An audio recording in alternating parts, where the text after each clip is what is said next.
Hey folks, ever heard that some people pee on their hands for good luck in card games? Yeah, it sounds wild, but it's a thing. Growing up in McNeil, Arkansas, I saw this strange ritual during many pity-pat games. I don't know if this just a McNeil thing or if everyone thought this way. First off, let's rewind a bit. I want to highlight some of the people I suspect pissed on their hands before. There's no proof of this, and the only people who would know is them and God. The first person is Michael Charles Curry. I've always been curious why Charles was his middle name. The name Charles is derived from the Old English word chorl, meaning free man. I guess it all makes sense to feel free after getting away clear with folks' money after games. He's someone who hardly ever loses a game. As a kid, he was really good at pity-pat.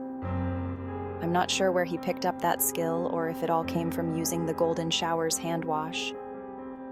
Again, there's no proof of this, and he's not likely to share if he did. I really think Mackenzie McKinney is the second person involved in this. The Curry side of my family might think they're the best at playing pity-pat, but when Mackenzie joins in, he comes out on top. I'm pretty sure he was up to something sneaky, but I can't prove it. If I remember right, I saw him take bathroom breaks before and during the games, but I can't say for sure.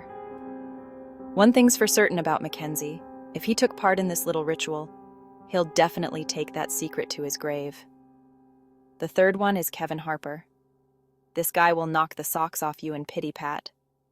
For some reason, when Natalie's dad, Joe, who happens to be Kevin Harper's grandfather, clotheslined him for picking on Natalie, it's like he turned into this totally cautious and paranoid person.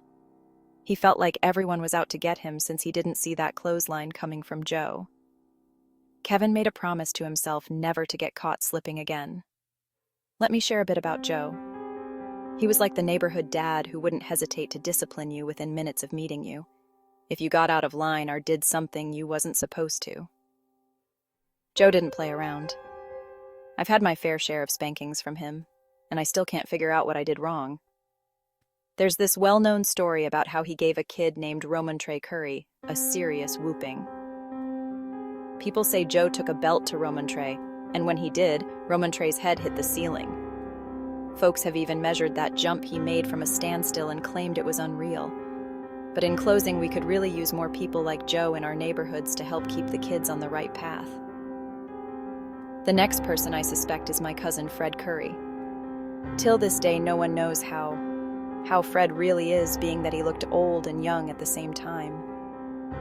But where you would learn how old he was when he got your money off the table once he wins.